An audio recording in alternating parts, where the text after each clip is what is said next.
Hey guys, welcome to the Tyrant Network. I'm your host, Corey Frederick, and today's guest, I have Jonathan Sutton from Elizabeth City, North Carolina.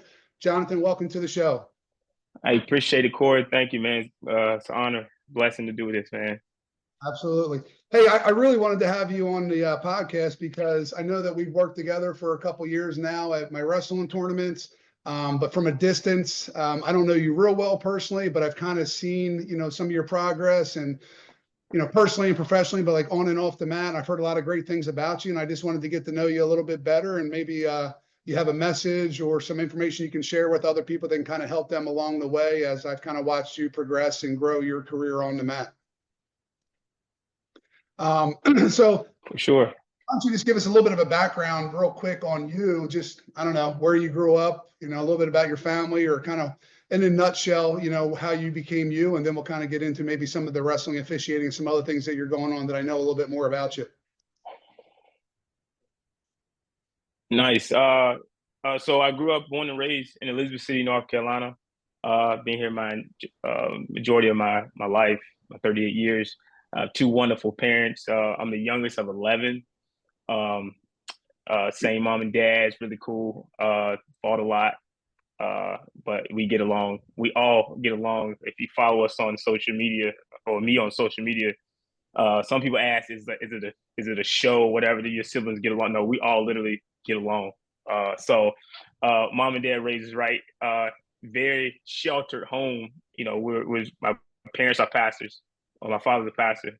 My brothers are pastors. So everything was pretty much church at the time. But also more than church, morals and values, and honoring the people that help you, um, and so forth. And I got into wrestling at a young age by getting beat up by my brothers first, being the youngest and the smallest and the not so toughest at the time. The But I youngest of found that 11. I'm the youngest of 11. Now, how many boys, how many girls? Seven boys and three girls. So it's eight boys, three girls. So then did any of your other brothers or sisters, but did any of your other brothers wrestle, or are you the only wrestler? No, we all of my brothers wrestled. Okay. Uh, now all of us weren't good, but all of us wrestled. So one of my brother tells a story like he got in eighth grade, was like he get his butt kicked, and he asked my mom, he was like, "Yo, mom, do I got to wrestle because everybody else wrestled?" She's like, "No." He quit the next day, and never went back out there. But my brother's actually my life mentor. Like just he's my life mentor off the mat. Everything with like family and being a good husband, and being a good father, and treating people right and doing the right things in life. So everything has its purpose, right? He knew his talent wasn't on the mat, but his talent was elsewhere. This has brought me this far for sure. Was your dad a wrestler, or did? Okay, Yep, so my your dad was. your dad wrestled and he got all you guys into it. Yeah. He's come to. My dad was a wrestler. Back in the day. I don't even know what they were even wearing at that time, but yeah, he was a wrestler. And we all kind of just got the bloodstream from it, and because we never seen him wrestle, at least I haven't. But then he joined the military and things like that, and then we just kind of picked up the gene, and he showed us a little bit, and then we kind of went on our own after that. Did you Kind play of got any it other started. when you wrestled? I played football. 4 years. High school football. I actually loved football. Actually, my dream was to be in the NFL until about my junior year. Realized I just wasn't growing, so I wasn't getting over 120 pounds. I don't think the NFL was looking for those kind of guys. so, so I said, let me just stick to wrestling, and yeah, all things worked out. The only regret I have is that I didn't cherish it in the moment of high school, and pursue college. I just didn't have any ambition to do college wrestling at the time, even though I thought I was good. And some college wrestlers, guys who did wrestle in college, I wrestled in high school, and some I beat, some I didn't.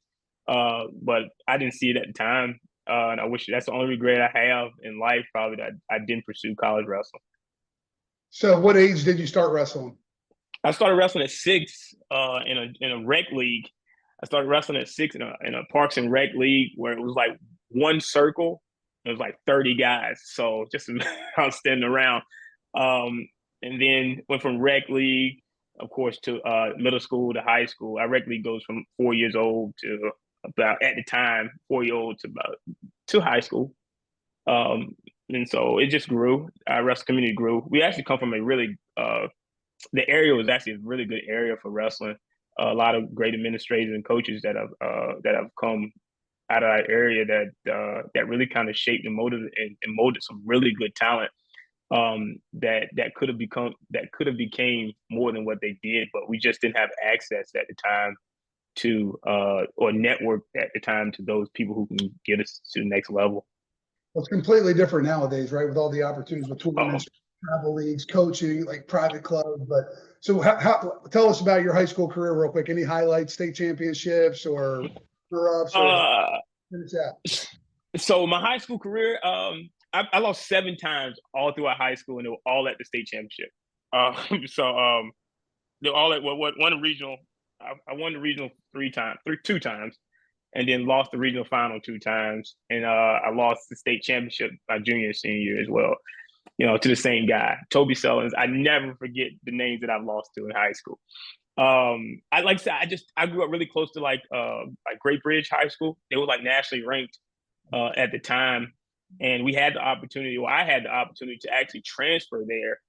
But I couldn't get a ride. It was like an hour away from home. So my parents kind of. Yeah. I'm sorry. Great Bridge in Virginia, or is that Great Bridge in Chesapeake, Virginia, with the Martins. Yeah. Yeah. They were like they're a public school, but they were like 1, 2, and 3 in the country consistently at the time. They were really, really good. Fishhorn brothers and LaShones and all those guys were really, really good. I had the opportunity to practice with them for the longest time. And wish I would have gone to them schools too, but I couldn't get a ride. We only had 1 car in our house at the time, so I don't know how you get into school, but however you get there, you can go. But so I went to school locally, which is cool. That guy twice in the finals, or was it earlier on in the tournament? Twice in the finals. My junior year, I met him. He was on the west side of the state, and I was on the east side. So the only time we'll ever meet, because we didn't like the travel thing. The travel network now, even in season, is totally different than when I was in school. We didn't have Facebook, so Instagram, anything like that. So we didn't know who anybody was until you got to the state tournament. We had this website called NC Mat, which gave you like state rankings where you knew names, but you didn't know faces. So you knew names, you knew records, but you didn't know faces. So I didn't. We never traveled much outside of maybe an hour and a half from where we lived in season. So 8 hours across the state, we never saw any of those guys until the state championship. So I could have ran. I could have ran my senior year. Sorry about that. We were going over a little bit, but I was going to say we have something in common. I'm a 2-time finalist as well, but I didn't lose to the same guy both times, but both guys we had traded some wins and losses, but I had previously beaten and then lost them in the finals. But I don't know what your perspective is. Maybe you can share it a little bit. But as much as I want to say that my life would probably be very similar, at the same time, I feel like because I didn't achieve my goal early on, that still lit a fire under me. And I was able to kind of continue to compete in life as a coach or in business or other things. Cause I felt like I never got what I really wanted, Man, we're very similar. My brothers were my unofficial coaches my entire life. We never had like elite coaching. We never had elite coaching. Everything we learned about wrestling, we learned from each other. And that's not a knock on my high school coaches or middle school coaches. We just never had elite coaches like Martins and those guys. And so as I got older in life, and the more resources that came out with Flow and YouTube, you can go watch and you kind of learn. Like there's no reason to even not know how to have a proper practice anymore. There's so many tools out here to kind of help you get what you need. And so getting into officiating, man, I got elite. I kind of got elite coaching. Like yeah. I never thought the day I would be in the midst of elite guys on a consistent basis, and it's really definitely lights that fire. So you finished your wrestling career in high school. You went to college, didn't wrestle. What college did you go to, and what was your major? I went to Liberty State University. graduated in '09. My major was business administration, concentration in health, and then I got my master's degree as well in business administration and mass communication. So what do you do full time? What's your full time gig? Full time, I work for the railroad. I work for the Norfolk Southern Railroad as a conductor and engineer and yard master. I seniority with all three crafts, so I kind of pick what craft I want to do from time to time. So driving trains and conducting is I've been there 16 years in. Is that your first job out of college? That was my first job out of college. I did an internship with the Lakers my junior year of college, and I got an offer there in LA after my internship, but only paying like $36,000 a year in Los Angeles, and so that wasn't gonna do it for me. Even at that time, that was almost 20 years ago.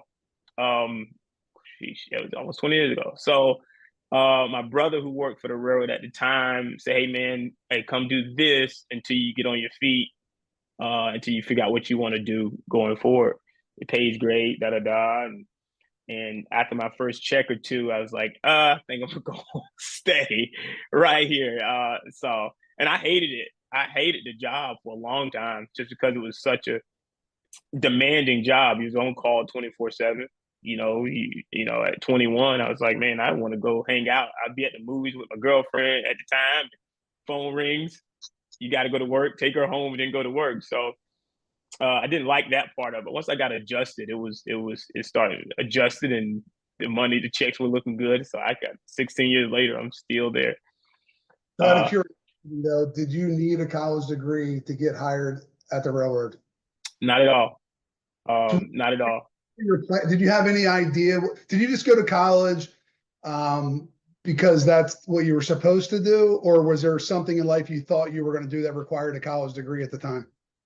Honestly, I went to college because you only had three options: is go to college. If you're gonna live at home, you go to college, you can go to work, or you can go in the military. I didn't want to go in the military, and I said I just go to college to at least satisfy the parents at the time. I mean, to be honest, to satisfy the parents at the time, because I didn't like school at all. But I did have ambitions to. Once I got with the railroad, I had ambitions to go further in administration, be a part of maybe be a general manager of a railroad industry one day. You got to have the experience and the degrees to do that. So that's why I went back and got my master's degree. But the more I stayed with the job, my seniority kind of went up, and I have a lot more freedom to do. I would have lost that freedom. I wouldn't be able to even officiate if I would have went that route. So the route I'm doing now, with the occupation I'm doing now, I have the freedom to travel and be on the mat.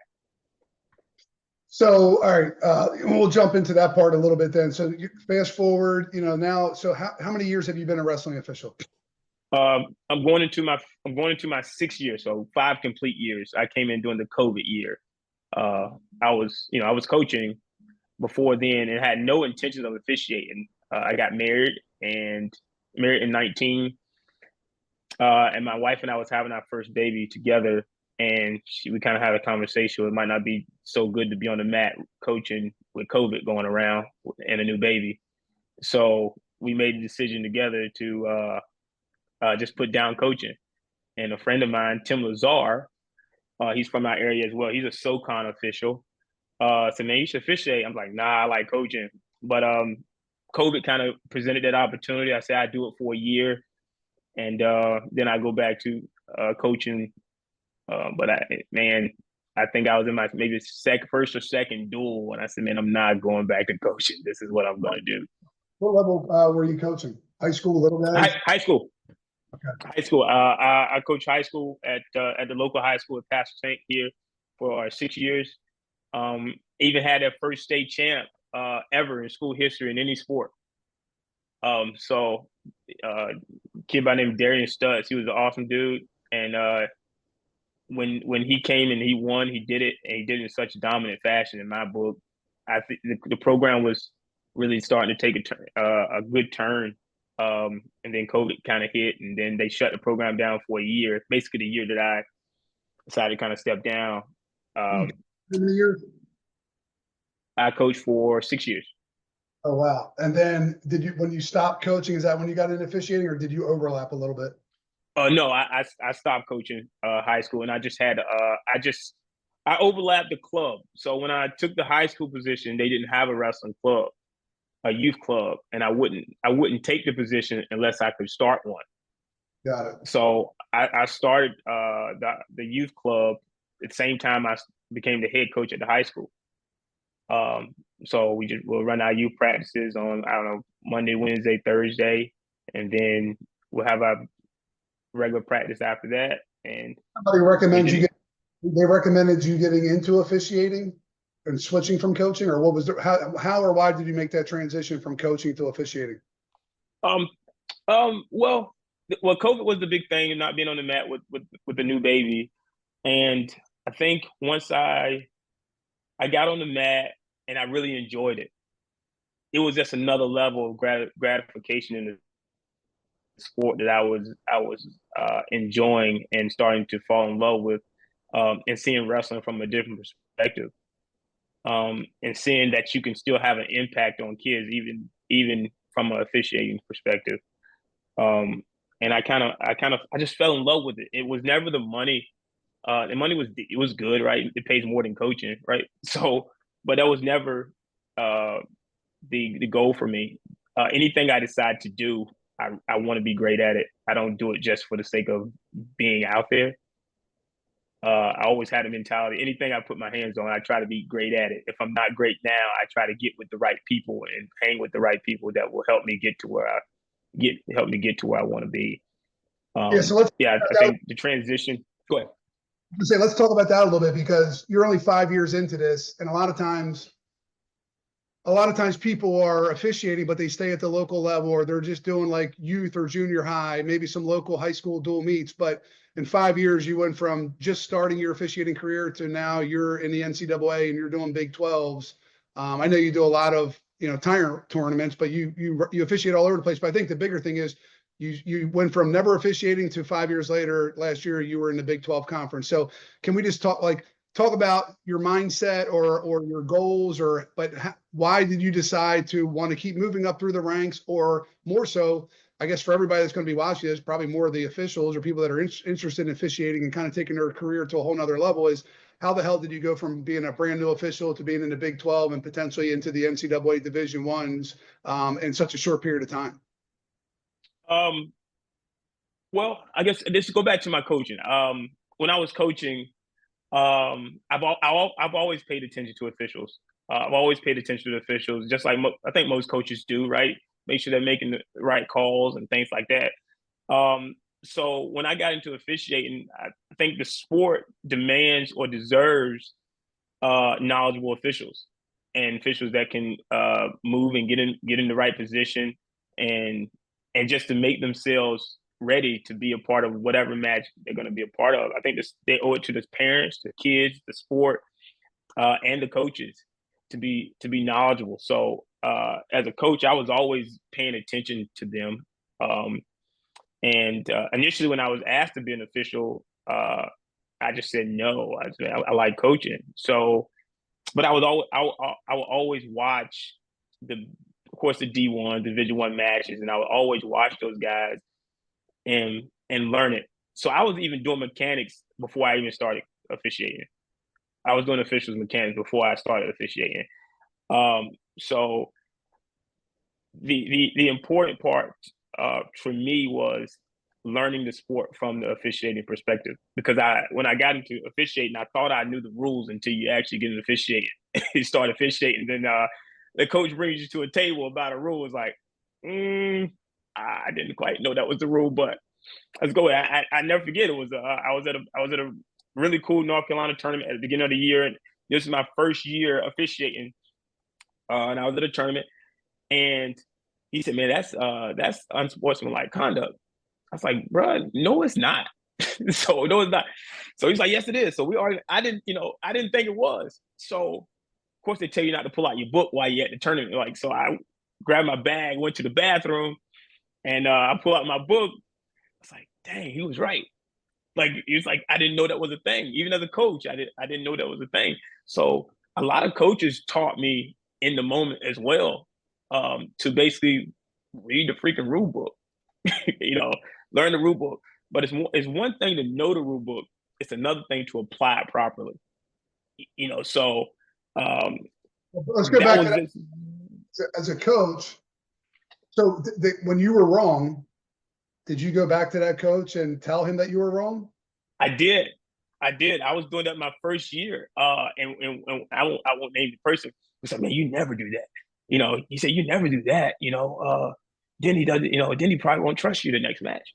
But and this is before I got with the crew I'm with now, right? So um a gentleman told me, like, never tell a coach that you got it wrong. I said, oh, okay. I didn't know any better. So I said, like, oh, okay. But later on, during that same tournament, that same coach came up to me and said, "Man, guys just don't do that." He said, "Man, guys just don't do that. They would never. Most officials never come to say and admit anything wrong, because ego has a ton to do with that, right?" Um, and and so that was really gratifying to me for a coach to come say, "Hey, look, hey, man, you're gonna do well because you can understand your mistakes." And you can understand the things you need to work on, things you need to grow on, and so then when I got the right people, it just all kind of clicked a little more, and more. Once again, it taught me to go back to the rule book to actually learn the rules. I think Yeah.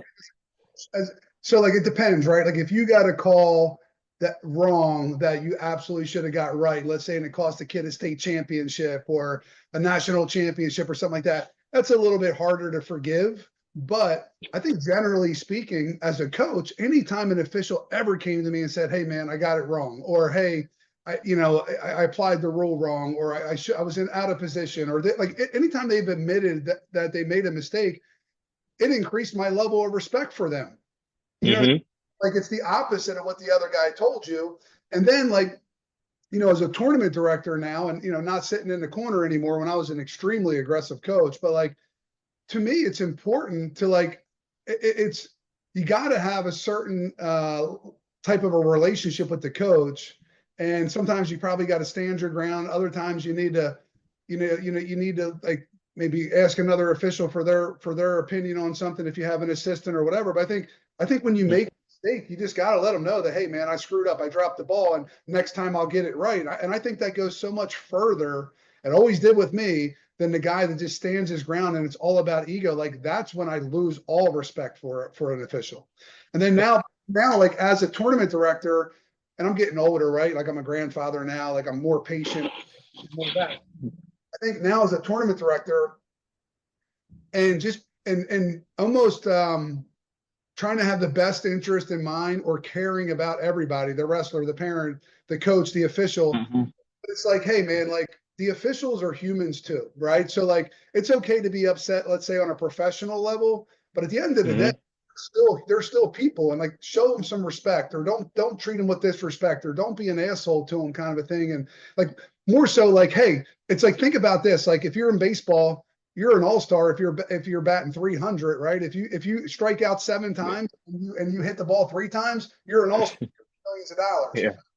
Daily life in your own job or with your own children as a father, a mother, whatever, like you're always going to be making mistakes. So to think that an official is never going to make a mistake is beyond, reality, right? So like, yeah, like when you're in the corner, you want all the right calls to be made. And yes, it can determine the outcome of the match. But a lot of times it's not going to change, the trajectory of their entire life or something, right? It could affect that day. It might not even affect the match score overall. Like you could still win, but certainly there's an effect. But I mean, like big picture, but my thing is there's just so many people. You make mistakes every single day. So to expect that an official is going to be perfect is ridiculous. Yes, but you got to have the right mindset, Corey. Like an official has to, and we talked about this last week before last at the clinic. Like putting down your ego when you come through the door. Even when you decide to be an official, like your ego has to go out the door. It's you got to have a willingness to. It's okay to be wrong because you're gonna get it wrong. You're not gonna always get it right. You're gonna get it wrong sometimes. And when you get it wrong, it's the opportunity to get it right. You know what I'm saying? It's an opportunity to get it right. And I think I through having good mentors, they tell you you probably become better when you get it wrong. You Yeah. know, you become better when you get it wrong. When you make the wrong call, the wrong takedown, you give a takedown wasn't there, and it's et cetera, et cetera. That opens the door for opportunity for you if you take it. Nobody ever complains about anything you get right, right? They always complain about what you get wrong. But if you take that and watch video and get feedback from your peers and things like that, you can't do anything but grow from it.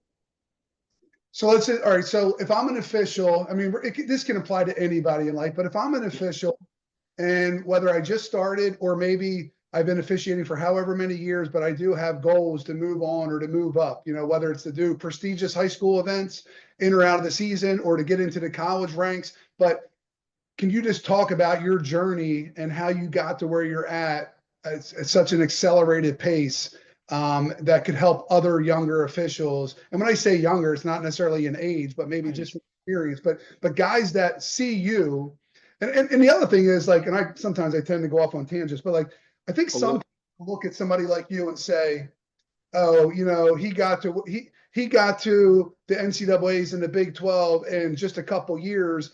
And instead of, it's just like in business now when I talk to you, but instead of saying, shit, I should pick up the phone and call Jonathan to see how he was able to do it, there's animosity, there's jealousy, there's people that want to hate on you, whether it's local organizations or other individuals or, oh, he knows somebody or whatever. But, you know, a lot of times it's hard work, it's networking, it's all these different things. But, you know, if I wanted to be an official and I wanted to get to where you're at, I would listen to what you're about to say right now, or I would say how I'm going to email or I'm going to direct a message or I'm going to call or text Jonathan and I'm going to establish a relationship with him to get some direction on how I can get to be there that fast. So in a nutshell, you know, on this podcast, tell everybody how you were able to get to where you got to in less than 5 years. All right, this answer core can last 45 minutes to maybe 4 hours. But I keep it as condensed as possible. So as a new official, you know, in your local, that's where you start at, your local associations, right? As a new official, I wasn't getting a lot of assignments, but I ran into this guy, this gentleman by the name of Rick Mann. He was out of Greenville, North Carolina, and he had like club tournaments, right? He had club tournaments, and I ran into him at a duel during that COVID year. And he was like, "Man, look, it's tough for me to find officials. Man, you want to come be the head official of my club tournaments?" Like, okay, it must be really bad out here. But yeah, so I did it, and he would let me come, and I didn't know the rules at all, Corey. I was faking it until I would pray and say, "Man, please don't get in a situation where I don't know the answer," because I really probably don't know the answer. So he let me do that, and he let me come in there, and that's why I made my mistakes behind kind of closed doors, almost like wasn't like, you know, the flow wrestling wasn't there. There was no cameras unless mom and dad was kind of recording that kid. So that gave me the opportunity to be on the mat, make my mistakes, literally work on my mechanics, work on my decision making. If you want to start working on patience and precision and your posture and things like that, do U tournaments. I'm telling you, these kids will teach you more than the high school guys and the college guys will. They will teach you how to officiate. They will help you how to hold calls and things like that. So Rick allowed me to do that for maybe 2 years, just come into his tournaments and just kind of do my thing, right? With it's almost like no cameras, you know, you just do your thing, make your mistakes here. And so that's how I kind of started to learn how to officiate. And what was crazy is this is literally how this went. So this one I knew I wanted to do this for a while. So Tim Lazar, who got me into officiating, was a great official. It still is. He's awesome guy. And so he said, "Man, one day I'm gonna try to get you in the Super 32." So I said, "Cool." So I said, "This year I'm gonna go watch the Super 32. I'm gonna go watch the best guys in the country put in the work." So the day before, the Super 32, George Dixon called me and said, man, I had a guy drop out. You want to do it? I was like, I couldn't say no, right? I knew, honestly, I didn't think I was ready for that. I'll be totally honest. But I couldn't say no. It's too great of an opportunity. So I got to, I went to Super 32. Nobody knew who I was, obviously. George, I didn't even know who George Dixon was. So when I got there, I was like, looking for George Dixon, that kind of thing. And so I get into Super 32. My very first match is two state champs. Two state champs, they wrestle. It was still 2 points at the time. I popped a two that wasn't there. So I'm nervous. I'm nervous as all. My hands are shaking, all that. Right? It's like I'm putting up two. But everything, I was nervous. Even doing the national anthem, Corey, I literally just came from the bathroom. And doing the national anthem right before the first match, I got to go again. I was 5 minutes from the back. That's how nervous I was. So I popped a two too early, and coach comes to the table, and he questions it, but I didn't know. I honestly didn't know. I wasn't even sure if the takedown was legit or not. I just didn't know. So that was the first period. The same match, the same position comes, and I don't give the two. Like the exact same position. So I don't give the two. So of course the other coach comes to the table, is like, you gave it then, you didn't give it now. So my heart is just like pounding, like I'm really screwing it up right now. It's like it was just bad. Like I'm calling out of bounds and my whistle's not in my mouth. So I'm like, that's how nervous I was. Very first match. So I come off the mat, and of course, Super 32, you got all the evaluators there. I never forget this guy, Ben. He was from Colorado. And so Ben Kiefer, he said, come here. He said, come here. He said, hey man, relax. You know what you're doing. You'd be fine. He said, watch me. And Ben, I don't know how old Ben is, but he's much older than me. He said, watch for a match or two, then come back out here. And so I watched him, and Ben was like in every position. Now I'm a lot younger. I'm like half his age. And it seems like I'm sweating. I'm running to get in position. He's just gliding. He's everywhere he needs to be.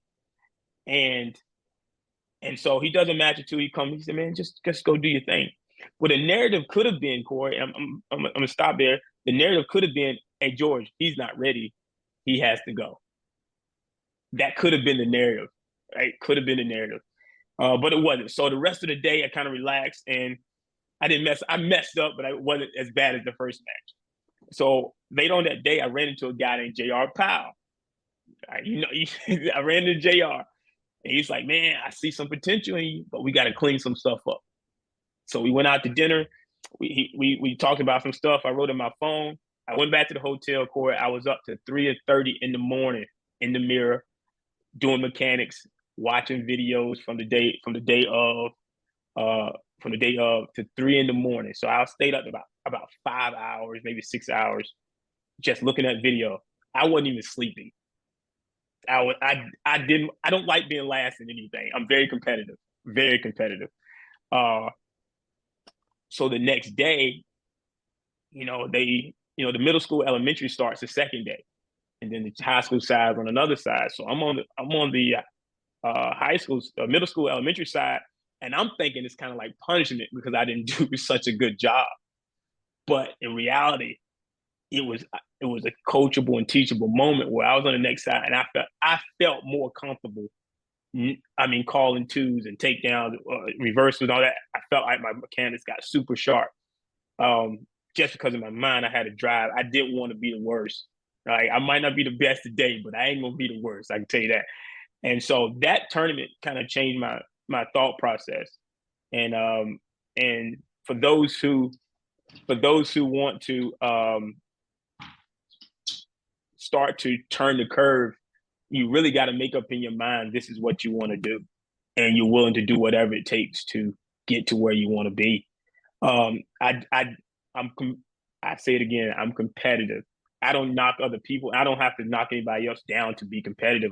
I know my strongest competitor is me. Like when I look in the mirror, I want to be the best me I can be. So Back to a comment I made earlier, which is officials are human as well. So you're shitting your pants before the tournament, just like a wrestler that's nervous, right? Yeah. But then also, like, and not every official is this way, just like not every person is this way in any part of their life. But you went back and you weren't out drinking all night. You weren't hanging out with your buddies. You're sitting there practicing, your calls and your takedowns and your positions in the mirror at 3 o'clock in the morning. Right. So, and I know every official doesn't do that, or everybody's not working on their craft that way. But that's, again, why you have been able to get to where you're at in such a short period of time. But I think that's what people don't see. They don't see the behind the scenes. They don't see how much you care. Or even, like, let's say at the Tyrant tournaments, we're running clinics at the end of day one or before day two starts, because we're trying to make all the adjustments. We're trying to be our best. We're trying to provide a product that's superior, so we can avoid or minimize making mistakes, things like that. So Yeah, man. That's kind of what it was. And I didn't know anything about Tyrant at the time. JR was the one that said, "Man, have you ever been to a Tyrant tournament?" It's like, never heard of him. Never heard of him. And JR, but during that time, I didn't know anything about the travel life. I didn't know anything about going to get the grinding out. And I'm so far away from everybody else for the most part in North Carolina. I'm far east, so I mean Raleigh's 3 hours, Charlotte's 5. So it's way out there. So it's funny, like JR invited me to this tournament. He gonna get me for talking about this, saying this, but he invited me to this tournament in Jersey. He said, "Man, it's gonna be some great wrestling, man. It's a time, to get opportunity to get on the mat. We can kind of help you out, da da da." So I go to this tournament. I waste my whole Saturday, Corey. Waste my whole Saturday. It was bad. And it was like, and he had to apologize. He said, "Man, I'm sorry for making you drive all the way up here for this, man. I really apologize. I really apologize. It was bad." But that's when he introduced me to Tyrant. He said, "Man, this is their schedule. We got to get you on the line. We got to get you." And I said, "Man, I'm down. Let's do it." And so I started coming to Tyrant tournaments.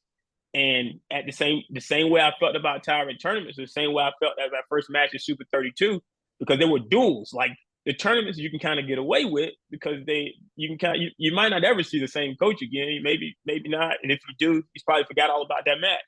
But the duels, you got to see this coach for 14 straight matches. So you got to get this right. And so the blessing in it was I was able to jump on the Tyrant circuit. And Corey, I wouldn't post anything.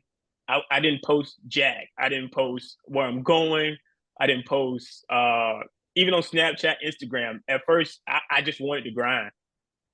I just wanted to grind. I just want to get good coaching, good wrestling, make my mistakes. And man, if a parent posted it, maybe it's great. It's okay. But I really just wanted to grind and get better and be comfortable with being on the mat with elite guys. My first Tyrant tournament actually was the Tyrant National, when the rule changed to 3-point takedowns. That was my first. It was in York, Pennsylvania. That was my first ever Tyrant tournament. And you guys had the elite guys there. You had 4 or 5 guys that did the D1s. So, and Titus put me with Gary Wade. I said, "Man, why you put me with these guys? Like, these guys are on a whole nother level." He said, "That's why I'm putting you with them." well, Because we were all college rules, yes, we only brought in college level officials. So even some of the guys that were working our tournaments all the time, if they weren't certified college, they couldn't do it. They could only do the middle school and below guys, or the girls freestyle. But yeah, so the first year we did it on the stage, was that 3-point takedowns as well, or no? that was a 3-point takedown the first year you get on the stage. Yeah. Yeah, and that tournament, I wasn't even doing college at the time. I wasn't doing. I think I signed up maybe just after. I think Tyrant National usually what, in September, August, September, somewhere there. We did it in September. This was our third one we just did, even though it was, I guess it was Labor Day weekend, but this is our third year. So technically, I guess you've only been with us for 2 years. 2 years, yeah. So yeah, I just jumped up there, and Titus convinced me to do college. So I said, "Man, I don't feel like I'm ready, but okay, let's do it. If you gonna, I kind of made Titus mentor me, FYI. I didn't even know I didn't even know who Titus was. JR introduced me to him too. And then So when you first started doing, and I was thinking about this when we were talking, but so like for me, let's say when I first started coaching, or I had a couple of tournaments, like, or when I first started a business, like there was times back then I didn't know what I didn't know. And I was just like living in the moment or living in the day. I wasn't thinking about big picture of where I really wanted to be or what my ultimate goal was. So when you first started officiating, you weren't saying, hey, I want to be an NCAA official. You just started to officiate and one thing led to another. Like every time you met somebody or when you got to Super 32 or when you met JR, like it just opportunities kept presenting themselves. But when you first started, you weren't like, hey, I want to be a D1 official or I want to be in the Big 12. You didn't have that set as one of your goals. It just happened by accident. I don't believe anything happens by accident, but I believe everything has divine purpose. But yeah, I had no aspiration of doing D1s, D2, any of that. But I did want to be good. If I was going to be out there, I want to be great at it. And so many people tell you you're good. I mean, they say, well, you got this potential. Potential is everybody has potential in some form or fashion, right? What you do with that potential to be great or to be great at your craft is a whole another deal. Is the work that you do with it with that potential is a whole nother aspect. Timing is a thing too, Corey. I think this season in life was just is just my time. I met the right people at the right time. I got the right exposure at the right time. And you have to be in front of the right people because you can be grinding as hard as you want, but if you're not grinding in front of the right people, it's like almost like officiating in the dark. You know you're doing it, but nobody else does. So timing was a big factor. Time was a big factor. I never had the opportunity to get it wrong. I got great coaching from the day I've started blowing a whistle for the most part. I wasn't 3-4 years into learning bad mechanics, bad positioning. Like I was told to get in the rule book almost like from the jump almost.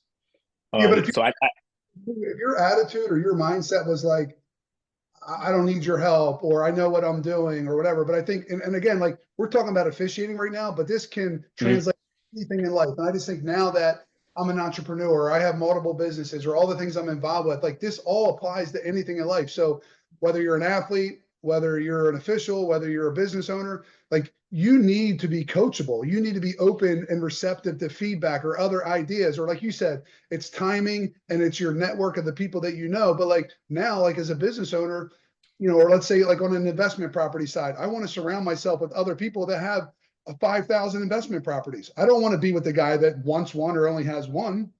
If I'm going to run a business, I want to talk to somebody that's failed and has succeeded. I want to hear everything that is there. And it's like you're never good enough or you never know it all. So like let's go here. And when you were like meeting JR and Titus and all these guys, that was like on an informal side where now, like if I just kind of plug where you're at now and what's going on is, now Titus Godbolt, a little over a year ago, he founded and is now the president of the National Wrestling Officials Association. And you were kind of unofficially doing some things as well. And you can talk about your elite officials clinic that you ran just recently with over 100 people. But now everything that you had to do on your own, or you stumbled into it by just dumb luck, the right timing. Now these guys have an opportunity to basically just join an organization, and all these resources are sitting there waiting for them if they want what you wanted, right? So, so like now, like they don't need to be lucky to get invited to the Super 32 and then meet a JR Powell, or they don't need to stumble into a Titus. All they got to do is just join this association with people that are like-minded, and they have all the resources available to them. They can just come in and collect a paycheck and do the best job they can, or they can try to set goals and go to D1s or do the Beast of the East high school tournament or whatever it may be. And there's formal mentors or mentorships or education programs and all those types of things. And, the level of officials that you guys are, that the NWA is bringing in from the college level or all across the country, like it's right in front of them. So it's just like, we're giving you the best coaches possible. It's just a matter of what you truly want to achieve in life. So, maybe you can talk a little bit, so you can continue maybe with your story, but then also talk about, the clinic that you put on and why you did it. I know recently Titus was talking to you and he brought you in. Now you're formally part of the leadership team of the NWOA. But just maybe talk about some of those things, like how much easier it could be for somebody in an organization or a group like this versus like, somebody like you that had to try to figure it out on their own. But yeah, man. I'm glad you brought that up, man. NWOA, I feel like I'm the kind of guinea pig, product of NWOA, kind of unofficially. That training I've been getting for the last 3 years from Titus and NWOA. I'm a product of that, 100%, like no doubt about it. I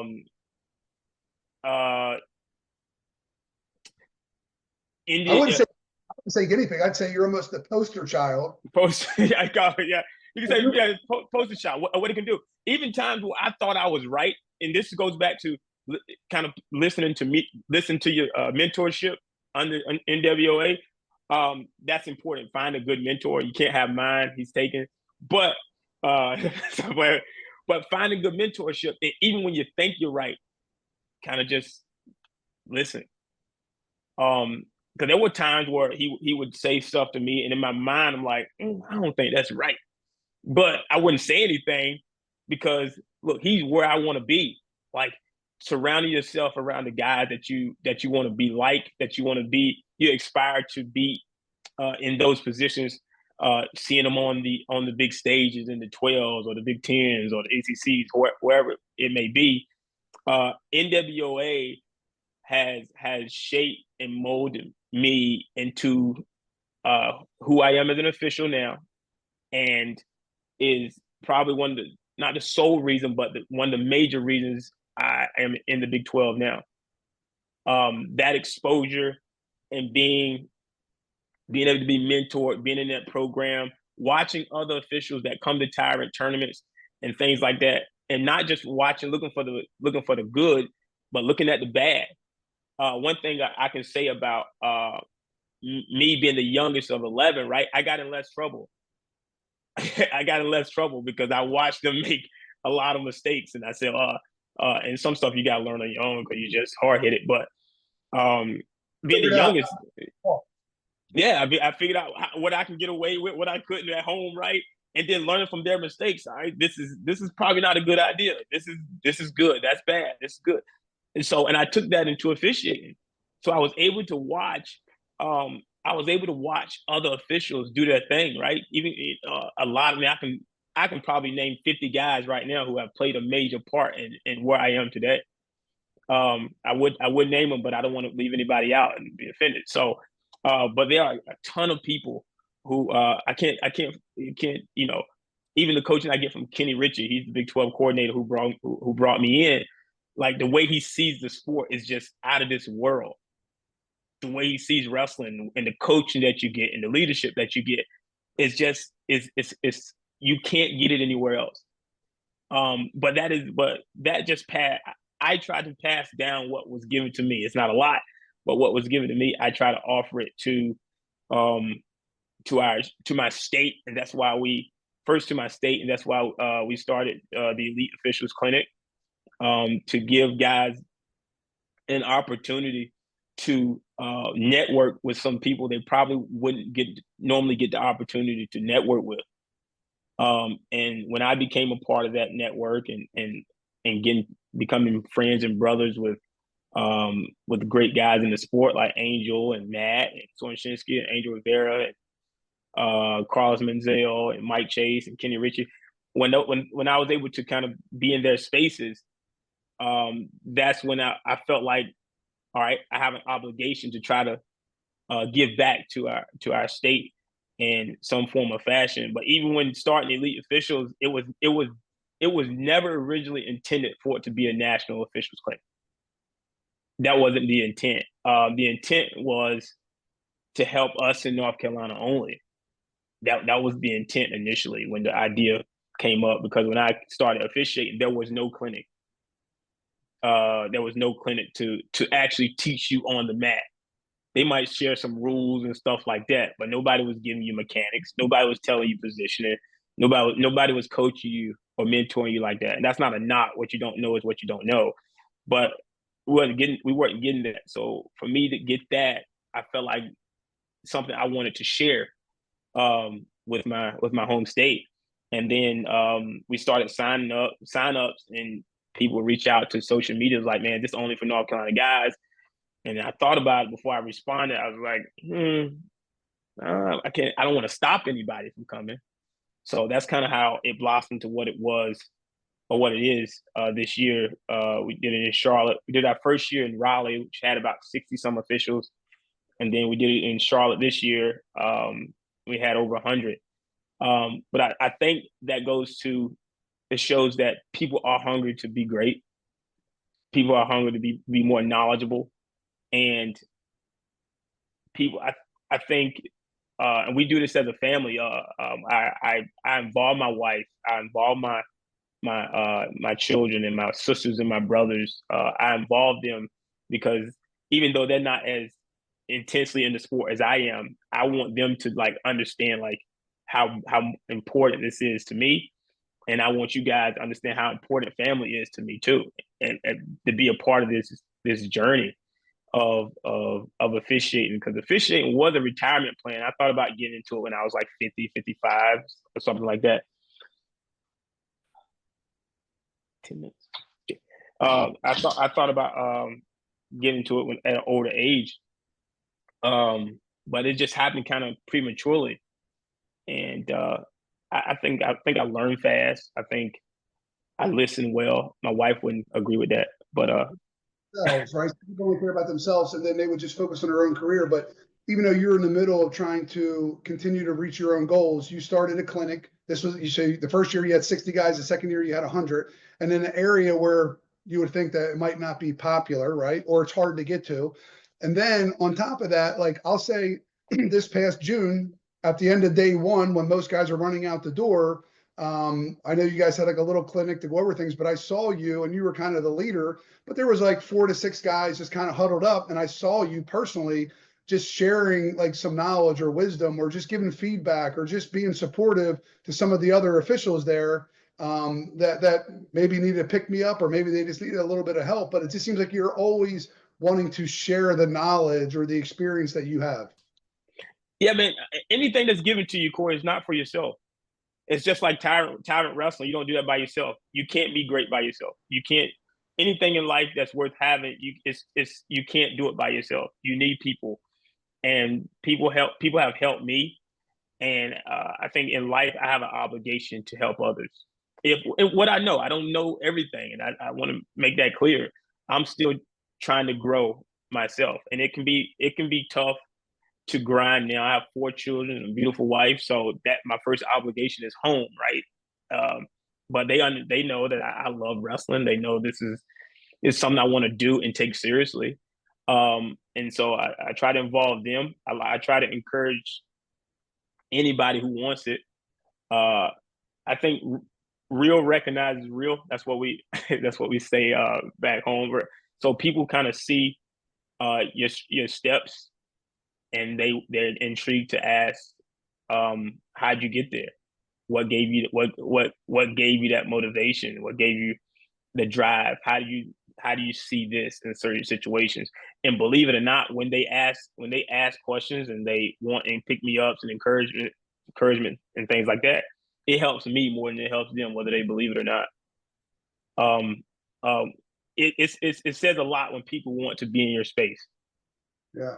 All right, it says a lot about who a person is when people want to be in your space. It's just like a Tyrant tournament. It says a lot about Tyrant tournaments when people want to come, and you got a waiting list for teams trying to get into certain tournaments, and maybe they get in, maybe they don't. But it says a lot for people to want to be in your space. Um, so I'm eternally grateful for those opportunities to share what knowledge I have, but whatever I give is nothing I came up with. It's something that somebody passed down to me, that I can share with somebody else. Yeah, I was, well, one, I thought you were younger than what you are when we were talking one time. And then two, I had no idea you had 4 children. But so what ages are your kids? 13, 5, 4, and 2. It's great. Yeah. I got Gabby's 13, Ezra's 5, Grayson's 4, and Mattis is 2. And then, so when I heard that, though, one, because the amount of time that you're on the road, and then two, obviously your wife is on board and she's fully supportive of all this. Otherwise, you wouldn't be able to do what you're doing. So as much as like you're putting in the work, you have an extremely supportive, spouse and family that can kind of help you achieve the goals that you want to achieve. Because look, you're making some money, but you're not making that much money. And then on top of that, you have the travel, the time away from home. It's not like it's local. So, I think that says a lot about the support system you have to allow you to do the things that you want to do and at such a high level.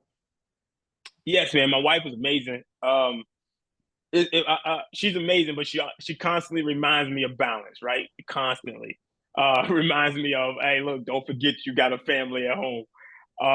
And in some tournaments, I can kind of take them to, like this year. I'm gonna take my children with me when I go to a couple Big 12 matches. Let them see the journey a little bit, right? Let them be in the space. Take them in the locker room, see the wrestlers, see what Daddy really does, and why he enjoys it. But my wife and children understand. So if it was left, I was single life, man. I don't know. I'd be at a Tyrant tournament every weekend. Like I'd be there. I'm telling you. But so I have to pace myself. I have to pace myself a lot, so that um, I don't have her hating the sport. Right. I got to pace myself. Like Monday, I'm a soccer coach, so I'm away from wrestling. I'm gonna coach my son's soccer team. I know zero about soccer. But I'm gonna get out there and I'm gonna do what I can do. Get on YouTube University or something like that, and teach me how to run a practice or something. But it's important. I'm heavily involved in my children's school life. My wife runs a home daycare, so I do what I can, very little, but I do whatever she asks me to do. So not only is she supportive of what I do, I'm supportive of what she does and her ambitions in life as well. So having that balance and understanding, when to travel and when it's that you gotta recognize the temperature in the house, because there ain't nothing worse than being on the mat and your wife about to give you hell when you get home. It's the worst, I'm telling you. Whether as when I was in corporate America or even now as a business owner, though, one of the things I've heard, over recent years is like work-life balance, or personal. It doesn't mean it's 50-50. You know what I mean? Like, you're balancing things, but it doesn't mean it's equal. It's just that you've got to find that balance to keep everybody happy, kind of a thing. So, but yeah, I mean, like, I think no matter who you are, there's always somebody that people don't see that provides a lot of support, whether it's helping with the children or helping with the bills or just, emotional support that are kind of helping you achieve the goals or the things that you want to be able to achieve. So, all right. So anything else on the wrestling front, or if you were to leave before we switch gears for a hot minute, then I let you go for today. But anybody that's listening right now that wants to be the best official that they can be, whether it's at the highest level or just coming in every single weekend and doing local things, but what is the best advice that you can give them, or what like words would you leave with them in regards to, hey, this is what I would, suggest for you to do if you want to improve, or if you want to be an NCAA official, or if you just, want to get into officiating? If my advice to anybody who wants to be the best at on the mat is one, a few things that go into it. One, find a good mentor. Um, and a mentor, not just on the mat, right? Obviously, you want a good mentor that you can follow on the mat, but also a mentor that you can share life with a little bit. The mentorship is not for them necessarily to teach you, but more so to have a relationship that you can follow on and off the mat. I can only I won't share them, but we talk about things other than wrestling that helps with our camaraderie uh, on and off the mat. And I think you create a trust there that that we're able to. Um, I can understand what he's looking for and what he's trying to teach me. And then what you don't understand, you ask questions. Don't. And I told Titus, don't assume I know anything. Tell me, tell me, and that way I can go back to the drawing board. I can take 20, 30 minutes out of my day and look in the mirror. It looks silly. It really does look silly when you're in the mirror doing your mechanics and doing that. It does look silly. You're gonna feel like a fool, but it displays on the mat. It displays on the mat. Watch a lot of video. Watch a ton of video. High school, college, and be willing. The hardest thing for me to do, even today, is to watch myself officiate. It's just super hard, but it's necessary. It's necessary if you want to grow. You know when you made mistakes out here. You know, as an official, if you really understand what you're doing, you know when you made a mistake. You know when your mechanics were bad. You know when that was an iffy call, da da da. And it could be 50-50. Doesn't mean you got it wrong. Doesn't mean you got it right. The call is gonna be the call.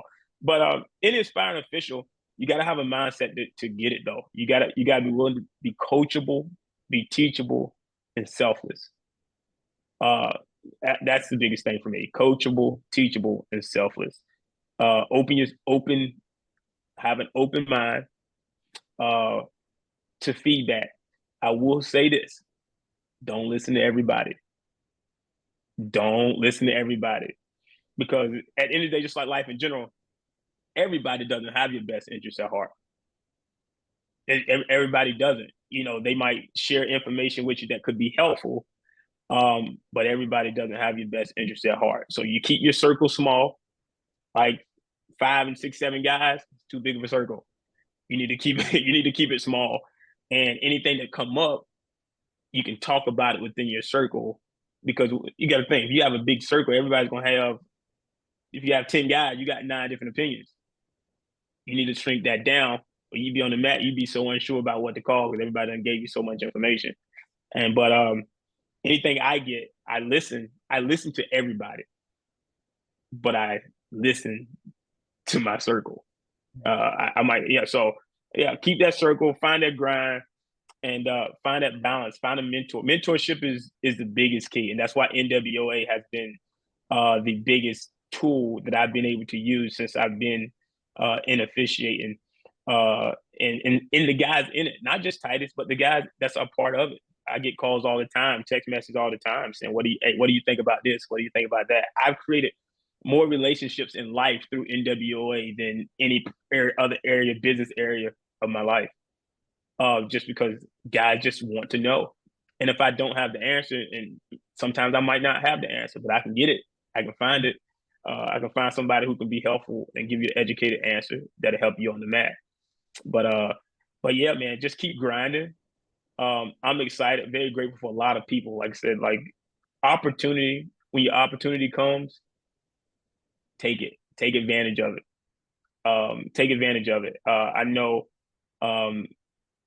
even at the clinic last week, it wasn't even, I didn't look at it as, we had a stage where it was kind of on the mat training, right? It was a couple people kind of took the mat, and it's hard to do what they did. Like, you're in front of 100 of your peers and probably 1, 2, and 3 in the country and officiating, critiquing you. You're by yourself, right? And one, I won't mention any name. One guy killed it. Like, went out there at like nobody was even there and just killed the whole. I mean, he did a phenomenal job. And some kind of need some more work in those environments. But if you're never given the opportunity, you never know what you can do. So I will always encourage people to kind of try to officiate maybe a level or two above what you think you are, and that'll help you grow. So thank the Tyrant for helping me do that. The funny thing is when people thank me, like I like Craig Blythe, every time he comes to the tournament, he thanks me, where I feel like I'm thanking him. Like I'm graced by some of your guys' presence. You're still coming to do my tournaments when I feel like you're at such a high level. But all right, before we wrap this up, I know we talk a lot about wrestling and officiating, but is there anything else out there in life outside of wrestling that you want people to know about Jonathan Sutton? I got a few investment stuff. We do a lot of flipping mobile homes and things like that, and trying to buy old ones. We'll fix them up and we'll throw them out there for you to purchase. But man, I honestly, I love God. I love God. I love people. I love being helpful to others. I love to see people happy. If you ever around me, I love to see people smile, man. I just do. I grew up in such an embracive home where our parents kind of loved on us really hard, really strict, but they love we it was love, right? So I try to give that. It's a lot of negative energy in our world, in our spaces, and I try not to give that off. Doesn't mean I don't have bad moments. Bad times don't come in my life. They definitely do. But um, finding that having that joy and peace in life plays a big part in just my life in general. I love my family. I love my wife and my children, yeah, I don't have a whole lot for it. I have a simple life. My life isn't complicated. It's not complicated at all. I don't try to be someone I'm not. Uh, I, like I said, I just try to love people where they are, whatever space, whether they're drinkers, smokers, except from the hood, not from the hood, white, black, Jews, Gentiles, Protestants, Catholics, whoever they may be. I try to, I try to love them where they are. We have more similarities than we have differences at the end of the day when you think about it. Yeah, I just love people, man. I'm glad to be a part of the life in general, and I'm grateful. It's funny is earlier, and I didn't say anything. I was just listening to you, but I was like, at least every time I've ever seen you, I'm like, this guy's always happy. He's never having a bad day. He's always smiling and just a joy to be around. But yeah, so I mean, God, family, wrestling, and a little bit of business. Yeah, it is. That is God, family, wrestling, a little bit of business in that order. In that order, in that order. So yeah, man, yeah. Appreciate you coming on today, taking time out of your life to spend with us. It's been good for me to get to know you. Sometimes when we're at tournaments, we don't have a whole lot of time to talk. I know here and there we can bullshit a little bit, but it's nice to be able to get to know more about you today on the podcast. And I don't know if I see you in 2 weeks at Tussle, but I know that I'll see you in 4 weeks at Columbus State Duels, and then the NWOA convention that you guys are doing in partnership with Columbus State Duels. But yeah, awesome. Keep up the great work. I guess you got Big 12 again this year, right? Big 12 again this year. This is actually my first full season in the Big 12. So last year I was kind of like spotty, kind of basically was like, I want to see if I want to bring you in. This is my first full season. I already got, and I just saw an assignment pop up on my phone now. So I'm open up and see what that is. But yeah, man, first full season in the Big 12. And I'm super excited, super confident. And Titus will tell you, we'll have to tell you the story when we get to Columbus Day about my first Big 12 duel that I was on the whistle. Right, he'll tell you. He'll tell you it was quite a night. So it was quite a night. But this year I'm more comfortable and confident in what I'm doing. And believe it or not, the environment plays a big part of what we do. Like you can know the rules back and forth. I mean, that environment sometimes them coaches and they start calling you all kinds of stuff, and you got to stay in the zone. But yeah, I'm excited, man. It's gonna be a fun season. Awesome. Well, I look forward to watching you this year on the mat at the Big 12 level, but then obviously once you as many Tyrant tournaments as possible. But for sure, I'll be talking to you soon. Thanks, Jonathan. Yes, sir. Thanks, Corey.